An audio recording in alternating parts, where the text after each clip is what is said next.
Todd. It is a parachute for J.R. Todd. It's a second victory in a row for Ron Capps, Ron Tolber, and the NAPA Brakes team.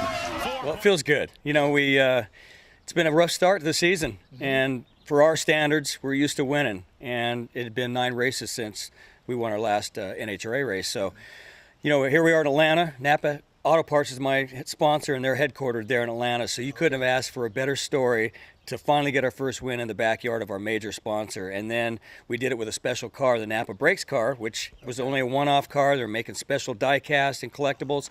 And then we ended up winning. And the fans wanted to see it again, so we got to run it again. Went to Virginia and won again. So it's been a crazy 2 weeks. And there is Ron Capps literally shaking his head almost in disbelief here, understanding what that team just accomplished today. These funny cars are 11,000 horsepower. And for anybody at home, the normal car is 200 horsepower. So I have 11,000, more horsepower than anything on the planet that's a car.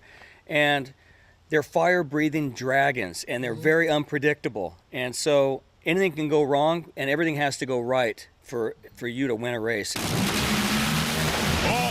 they both smoked the tires at the hit. It is going to be a battle of attrition out there. Nobody has all 8 cylinders lit, and it's Ron Capps. You know, it reminds me like the Padres. You wonder, you got all the essentials, all the players, and then maybe they may not win a lot during the beginning of the season. And I know what that's like. Yeah. So everything's got to be right, and you got to be hitting, no pun intended, but on all 8 cylinders. Yeah. And everything just sort of came together, and I think we have our race car back. Ron Capps, that number 4 position in the history of Nitro Power drag racing with the NHRA with wins now. An amazing place for him. He is a Hall of Famer for sure when he retires, and he's back in championship form with 2 wins in a row. In the media room, they told me that I just broke into the top 4 in all-time wins list, right behind Kenny Bernstein, which more wins than Don the Snake Prudhomme, who was my boss that lives here in San Diego. Yeah, right. People that I looked up to, that I idolized, and now my name is being mentioned with them, and it's crazy for me to hear that.